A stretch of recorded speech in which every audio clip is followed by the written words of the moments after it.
ইসলামী বক্তা ও ধর্মীয় চিন্তাবিদ ডক্টর জাকির নায়েকের বাংলাদেশ সফর নিয়ে বেশ কিছুদিন ধরেই সরগরম সামাজিক যোগাযোগ মাধ্যম। তবে এ নিয়ে উপদেষ্টা মোহাম্মদ তৌহিদ হোসেনের বক্তব্য ঘিরে আবারও আলোচনায় বিষয়টি। মঙ্গলবার পররাষ্ট্র মন্ত্রণালয়ে গণমাধ্যম কর্মীদের সঙ্গে আলাপকালে এক প্রশ্নের জবাবে তিনি জানান, জাকির নায়েককে দাওয়াত দেওয়া হয়েছে বলে তিনি জানেন না। ব্যাপারটি তিনি প্রশ্নের মাধ্যমে প্রথম শুনেছেন বলেও দাবি করেন। জানা গেছে, প্রথমবারের মতো বাংলাদেশে আসছেন বিশিষ্ট ইসলামী বক্তা ও ধর্মীয় চিন্তাবিদ ডক্টর জাকির নায়েক। আগামী 28 নভেম্বর তিনি ঢাকায় আসবেন বলে জানিয়েছে স্পার্ক ইভেন্ট ম্যানেজমেন্ট।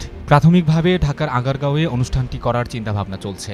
2016 সালের জুলাই মাসে ঢাকায় হোলি আর্টিজানে হামলাকারীদের একজন পিস টিভির বক্তা জাকির নায়েক দ্বারা উদ্বুদ্ধ হয়েছিল এমন অভিযোগের পর থেকে পিস টিভি বন্ধ করে দেওয়া হয়। হোলি আর্টিজানে হামলার পর দিল্লি থেকেও জাকির নায়েকের উপর অনুসন্ধান চালিয়ে দেশটিতে পিস টিভির সম্প্রচার বন্ধ করে দেওয়া হয়েছিল।